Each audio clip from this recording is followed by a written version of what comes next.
السلام علیکم ناظرین، زه یم ستاسو کوربه عبدالله شیرین او یو پیر بیا ستاسو سره ستاسو په درنه خدمت کې حاضر یم. بیا کانجو چوک دی او ټرافیک جام دی، خو موضوعګانې بدلې دي چونکې تاسو ته معلومه وي چې بلدیاتي الیکشن اعلان هم وکړی شو په 16 جنوري باندې.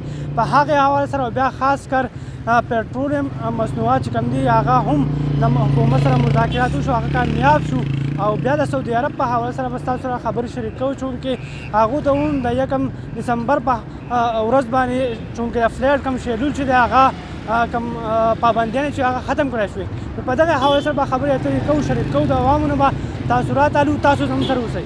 ګران کتونکو دا وخت را سره د رشکې او ډرایور موجود دی، نه تپوس کوو. السلام علیکم جی. سلام، څنګه لرو؟ د خپل پیژنګلو وکړو زه خو چې د هړتال او پټرول پرون خو موږ راوتي وو، خو لکه پرون پمپونه ټول بنو او نن کولاو دي او حکومت له دا پکار دي چې د دې باندې څه غور وکړي نو چې دا خلک عوام نه تنګېږي، ځکه چې عوام ته زیات تکلیف عوام ته راځي. حکومت او دغه ته خو غټ پبلک خو زیات کمزوري طبقه چې څومره ډن هغه بیا په ځای وي که نه، که هغه سورلی هم په ځای وي او که هغه ګاډي والا هم په ځای وي، ځکه سورلی ته ګاډي نه میلاویږي او ګاډي والا ته تیل نه میلاویږي نو مسله نو بهرحال زمونږ دا درخواست دی چې لکه حکومت دې په دې باندې اکشن واخلي او د دې غور وکړي چې غریب عوام نه په ځای وي. کوم ځای ته تعلق لري؟ کانجو غریب آباد جی. دا معلومه چې بلدیاتي الیکشن روان دي، نو څه رایې به لرې؟ خپل ووټ به استعمالوې نه به استعمالوې او کومې پارټۍ له به ورکوې؟ یاره جي منم دی، خو دا کوم حالات چې تاسو چک کوئ که نه، یعنې مطلب دا ګراني روانه ده، یعنې چیني په کم حد کې ده، اوړه په کم حد کې دي، نو په دې کې خو دې وایي چې د کوم زما پورې هر سړی و چې یو له مې هم نه ورکولی، نو د هغې وجه دا راځي چې ووټ ځای نه نسي. هسې ته هر سړي له ورکوې، هغه ستا ووټ چې کوم دی قیمتي ووټ دی خو ځای نه نسي.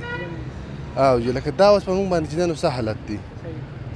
کوم فروټ ګاډۍ چې تا لګول ستا پکې مزدوري کېږي ته پکې؟ یاره چې غونډ نه دغه ولاړ یو پوه شو دا ګاډۍ سې کوو او دې ته ناست شو، که یو شی مطلب خرڅ هم شي نو هغه چې دی لکه تا دغه نه کېدلی اوس مطلب 800 روپو ته چې چیني رسېدل نو په دې کې څه وګټم؟ 200-300 روپۍ به زه وګټم. لکه د په د ورځې ښه مزدوري زه وکړم، سهار د 7 بجو نه واله ماښام تر د 9 بجو پورې زما ډیپټي په هغې کې زه دړې چې نه شم ګټلی. نو لکه مزدوري چې دی نه اول کېږي نو چې وایي کې نو هم چې دی نه هغه سکون مونږ ته نه میلاویږي. لکه په دې ګاډۍ کې به مونږ چې دی نو څه دغه کړه چې ستا که نه نو لکه مطلب ووټ قیمتي ووټ لکه چاله به یې ورکوې، هغې نه ښه دا ده چې یاره سره یې نه ورکړم نو ښه خبره ده. ډېره مهرباني کتونکو، تاسو د ملګري خبرې واورېدې، دا خپل چونکې رایې ده. د نورو ملګرو سره خبرې کوم ګاډۍ کې نو هسې نه هسې که نه خو چوټي ده، جمعې ورځ ده. جمعې ورځ ده دا خو چې بس چا پکې نصیب هغې ورکوو نو په موجوده وخت کې څه نظر لرې؟ مهنګایي ده، خلک ډېر زیات ستومانه دي، نو د هوټ په حواله سره به خلکو ته څه پیغام ورکوې؟ یاره مهنګایي خو اوس ډېره ده، د غریب سړي خو په ګډ اوس دغه نشته او که نه که وړو ته ګورې که غوړو ته ګورې هر شی ګران دی او دیاړي شته نو. ته به خپله مزدورۍ خوشحاله یې؟ نو څه کوې نو خوشحاله یم یې نه، خو غریبي نه ده کوې نو او که نه نو غریبي رشي نه کوې خو نه کېږي او نور ګرانې خوړو بس مه کوه. ډېره مننه. نوم مې اصیلزاده یم، د دې کانجو کانجو یې. که تاسو ته معلومه وي نو بلدیاتي الیکشن اعلان وکړی شو چې په 16 جنوري به دغه انتخابات کېږي، تاسو به خپل ووټ استعمالوئ؟ بالکل به استعمالوو، دا خو د خلکو حق دی، ولې به نه استعمالوو؟ نو موجوده پارټۍ له به ورکوئ که بل پارټۍ له به ورکوئ؟ یاره دا خو بس د نصیب خبره ده، د قسمت چې د چا به کې قسمت شي. اوس مونږ وایو چې مونږ یې دله ورکوو یا یې مونږ دغه له ورکوو، داسې خبره خو نه کېږي، دا خو د هغه ټایم دغه خبره ده که نه، او چې ژوند و خیر شي چا به کې قسمت وجو هغه له به ورکړو. موجوده مهنګایي ته په څه نظر ګورئ؟ یاره مهنګایي خو زمونږ د غریب سړي خو ډېر مونږ ته تکلیف دی که نه، ځکه چې دې حالاتو ته وګوره، د وړو ته وګوره. مونږ کوو دیاري مزدوري 600 روپۍ کې ته څه کوې؟ وړه هلې، چیک وړه هلې، دوايي ډاکټر پکې کې، او مطلب دا دی چې هر څه لکه د انتظامیې نه ته مطمئن یې؟ چونکې مختلف انتظامیه ګرځي، هغه چې کوم بیلنس کوي په سبزیانو باندې، په غوښو باندې یا داسې نور څه دکاندارانو باندې، هغې نه ته مطمئن یې؟ بالکل هغه کېږي او خلک یې کوي او کوي او خلک یې کوي، بالکل ګرځي او کسان مسان ګرځي او د دې ټولې مهنګایي په باره کې خلک لګیا دي، کوشش زموږ دارونه کوي. ډېره مننه. د شوپرو ګاډۍ لګولې ده، تاسو هغه شانتې مزدوري کېږي که نه مهنګایي ته په څه نظر ګورئ؟ اول سلام علیکم، تاسو مشکور یم چې تاسو راغلئ زموږ نه تپوس کوئ.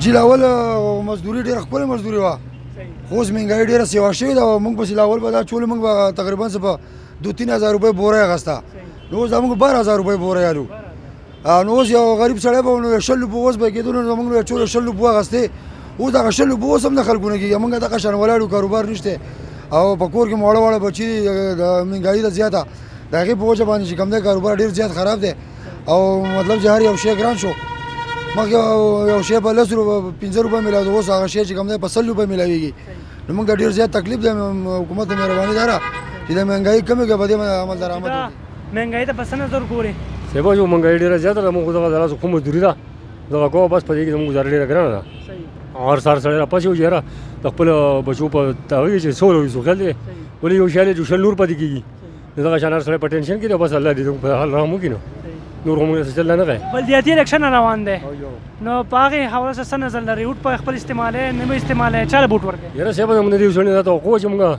دې کامیاب کړو لکه زموږ دا مسایله ورکړي که نه خو هغه څه قسم نه توجه ونه کړه اوس باقي موږ د دې سړی نه ښکاري په پاکستان کې چې موږ هغه لوټ ورکړو زموږ ادغه برابر کې خیال دی ولې ته متخلق غوسه شوه نو الله دغه جانان جی بالکل ګرانو کتونکو تاسو د مختلف خلکو خبرې هم واورېدې خو مزدور د مزدورۍ نه هم تنګ دی چې نه کوي نو څه به کوي چونکې ګراني ده خو را روان دي بلدیاتي الیکشن او خپل حق رایې دی خامخا استعمال کوي د بل پروګرام پر خپل کوربه عبدالله شیرین نه ورکوي اجازت د لوی الله فامان